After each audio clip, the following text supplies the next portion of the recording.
As a boy, I was obsessed with the TV show In Search Of. Hosted by Leonard Nimoy, the program was all about the weird and outlandish, and it came with the caveat that this series presents information based in part on theory and conjecture.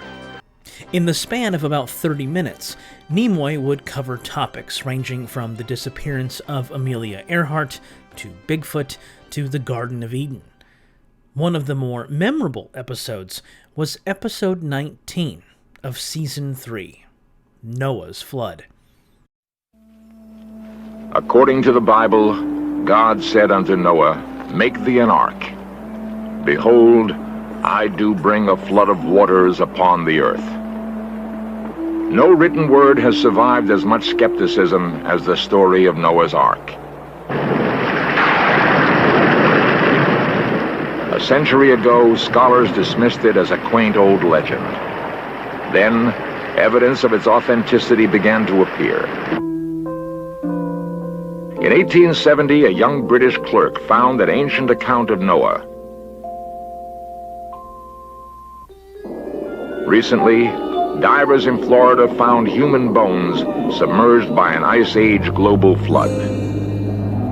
And now, climbers are risking their lives on treacherous Mount Ararat for the greatest archaeological prize of all, remains of Noah's Ark.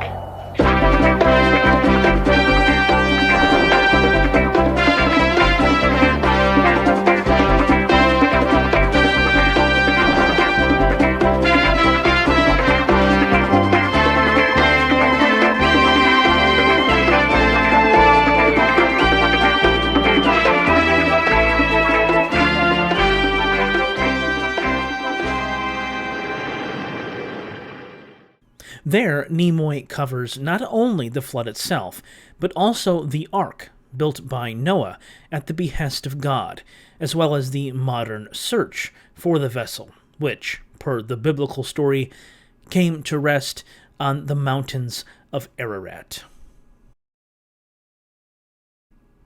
In referring to the narrative found in the pages of the biblical book of Genesis, Nimoy calls it the greatest legend of all, an apt moniker, considering how it has inspired artwork, film, literature, and the earnest search for its existence. Noah's Ark has yet to be found, despite numerous searches over the last few centuries. But what would happen if it was? That's the subject of novelist Christopher Golden's 2017 book, Ararat, a novel, published by St. Martin's Press. In it, a portentous earthquake reveals an opening in Mount Ararat that turns out to be a boat uncannily similar to that of the biblical account. But inside the vessel lurks a malevolent force, released unintentionally by a group of researchers trying to get to the truth of what they have found. With the ark and the mountain serving as literal and figurative frameworks for much of the narrative, Golden manages to wed lore surrounding Noah's Ark with common horror themes, the end result being a novel that is as creepy as it is entertaining. It's also, in its own way, a story about love and jealousy, about the dangers of secrecy and how even the best of us can fall prey to our worst inclinations. The story's central protagonist is Ben Walker, a man laden with guilt about his relationship with his young son, and who, it is revealed, has seen some hairy stuff over the course of his career. He arrives on Ararat 3 weeks and 4 chapters after the thrill-seeking couple Adam and Miriam have already made the trek up the mountain with about a dozen others, including a biblical scholar by the name of Armando Olivieri. The climb results in what one might expect from such an arduous undertaking, exhaustion, but it also hints at something more, with one character attributing to altitude sickness a secret she has been keeping from those she cares about. As the ark takes center stage, quiet and ancient and looming. So, too, do the disturbing finds within it. While the researchers stumble upon animal stalls, consonant with the details from the biblical story, they also find far less comforting artifacts, chief among them a blackened coffin, covered in bitumen, and within it a corpse with demonic features. Walker, we find out, is interested chiefly in that coffin and has brought his own makeshift team to assess it, including Father Cornelius.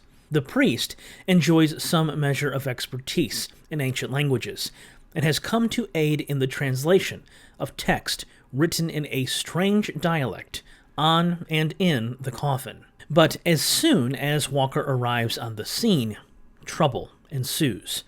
Fear strikes members of the team, people go missing, and a shadow lurks ever at the periphery.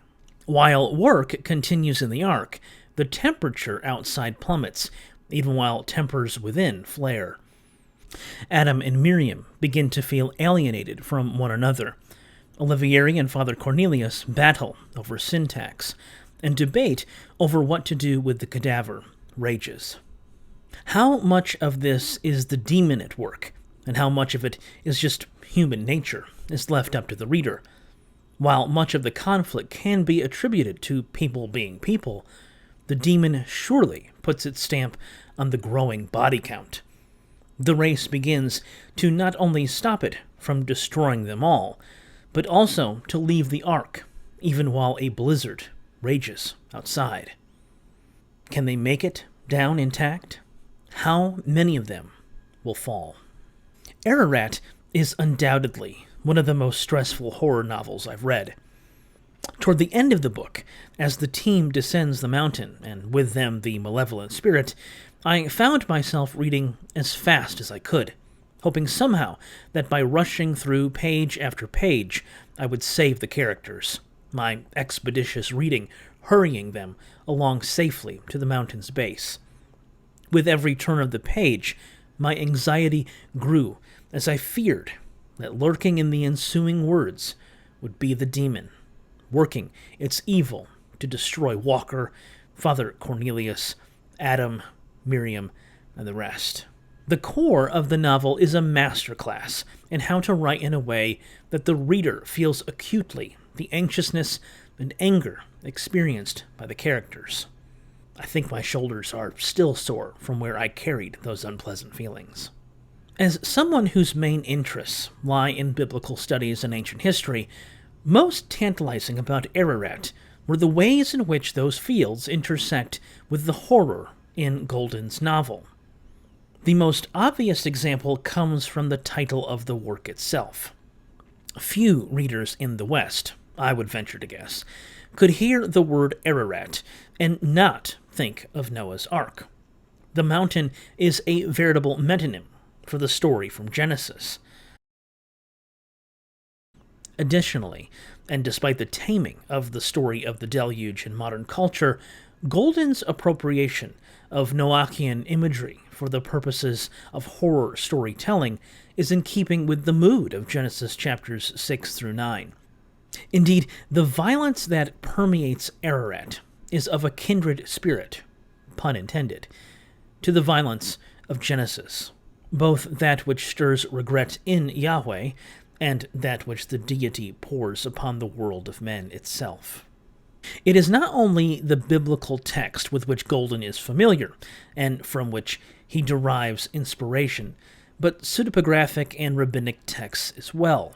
For example, in chapter 14, Father Cornelius offers background to his translation of a mysterious language that he had found in the coffin beneath the demonic corpse.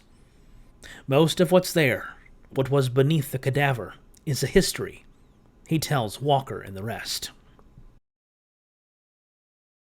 He then brings up lore attendant to the Noachian narrative, including Genesis Rabbah, that is, Bereshit Rabbah, a midrash on the book of Genesis from around the 4th century CE. The priest explains that in it, Noah purportedly brought demons with him on the ark, and that around the time of Enos, humanity went from being in the image of God to something less divine. All of this does indeed appear in Genesis Rabbah. Moreover, the name of the demon in Ararat, Shamdon, is taken from that midrash. In addition to pulling from the aforementioned texts, Golden has also taken as a source for his novel the work of Berosus, a Babylonian historian from the 3rd century BCE. Again, in chapter 14 of Ararat, Armando Olivieri, a biblical scholar part of the original research team, offers background on the bitumen found in the ark. In addition to the coffin being covered in bitumen, corpses near it donned necklaces of the material. Olivieri draws attention to this and tells the group that Berosus claimed to know people who lived in the shadow of the mountain and wore shards of hardened bitumen on cords around their necks as wards against evil. Though Berosus's work is no longer extant, bits and pieces of it can be found in the writings of other historians, including the Jewish historian Josephus, who quotes Berosus in his commentary on the flood story in Jewish Antiquities. This flood and the ark are mentioned by all who have written histories of the barbarians. Among these is Berosus, the Chaldean, who in his description of the events of the flood writes somewhere as follows. It is said, moreover, that a portion of the vessel still survives in Armenia, on the mountain of the Cordyaeans, and that persons carry off pieces of the bitumen, which they use as talismans. By incorporating these ancient accounts into his novel, Golden adds more weight to the horror within it. For me, it made the book even more compelling. Though this is the first novel I've read by Christopher Golden, it will surely not be my last. Ararat has whet my appetite for more. The horror is palpable, and the themes that undergird it, the dangers of secrecy and distrust, the role trauma plays in how we view the world, the vulnerability we experience in love and being loved, serve to heighten the fright fest in this diabolical tale. The only thing that would have made this better is if I had read it on a cold winter's night, with the wind beating against the windows of my home. Did you hear that devilish laugh too?